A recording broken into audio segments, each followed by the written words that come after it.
Hello, welcome back to my YouTube channel, and this is Juvenal Narcisse. And for today, we're going to unbox an item that I bought from the United States. This is the fastest delivery so far from the items that I always order from the United States. And I got this item from the Brave Star Selvedge Denim jeans. This Brave Star Selvedge Denim is based in El Segundo, California, and it is near Los Angeles. And that's the reason why this is very fast, because my forwarding address in the United States is in Los Angeles through the Johnny Air Cargo Plus. Took me 12 days to wait for this particular item. This is the very fast delivery since the time that I've been ordering items from the United States. So a total of 12 days from the time I ordered this item in November 29, taking advantage of the Black Friday sale, and I was able to get a 20% discount from this item. So we're going to unbox.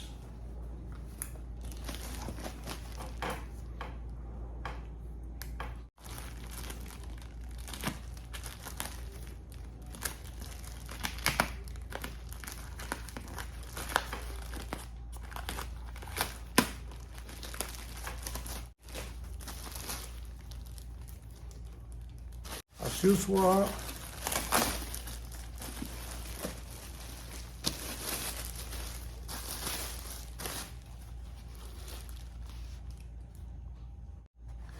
so this is the item that arrived from Los Angeles, California. It is a Brave Star Selvedge Denim, which is the Gauntlet. It is an IRONSIDE jacket, which means that this is the Type 3 jacket Selvedge Denim from Brave Star. This model is called the Gauntlet. This is 21.5 ounces in weight per square yard. This is very thick, and you have a writing there. It says stay raw. So we're going to remove this. The reason why I've been buying lately jacket is I'm trying to select one of the jackets for my competition pair for the Red Line Rally Denim Fade competition for shirt and jacket. So I'm going to preserve this because I'll take a picture of this jacket for submission. The price of this jacket is $158, but because of the Black Friday sale, I was able to get a 20% discount, and to include the shipping, the tax, and the insurance, I paid only $153. And it was sent through the Johnny Air Cargo, and from Los Angeles to Manila at my pickup point, I paid another 1,800 pesos. Actually, the price of this is in peso is almost 11,000 pesos. The conversion rate of the dollar to a peso is very high at that time. It was 59 pesos and 25 centavos per $1. So that's the reason why this is a little bit expensive, but because of my 20% discount, it even off the price. So it's still a very good deal.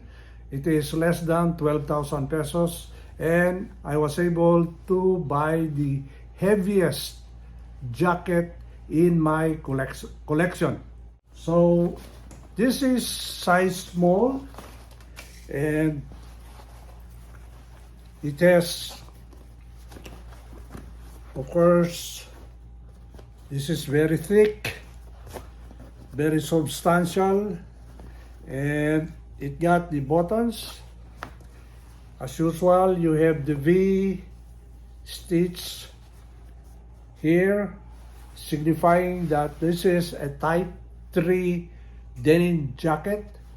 You have the side warmer pockets, right, and the left. You have a selvage there at the back left side, and then of course the leather patch at the nape portion. So this is the top.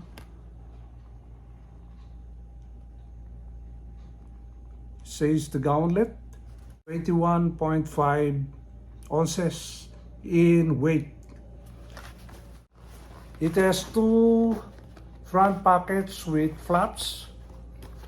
Of course, the buttons. We'll try to open this. It's still very firm, so there's a need to really put some pressure on.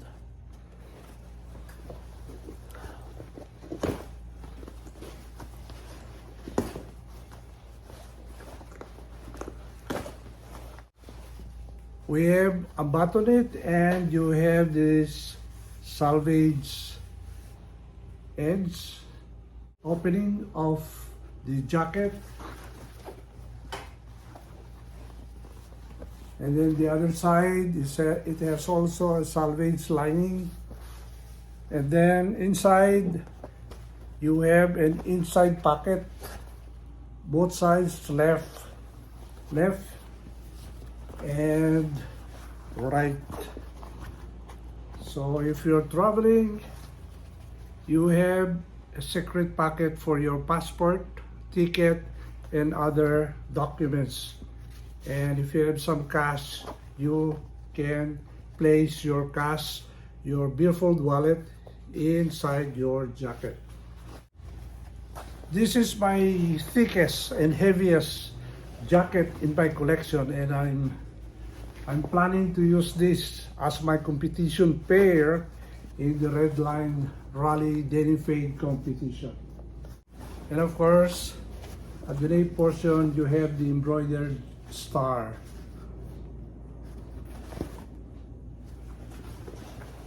Very nice. We'll have the fit video later in this video presentation.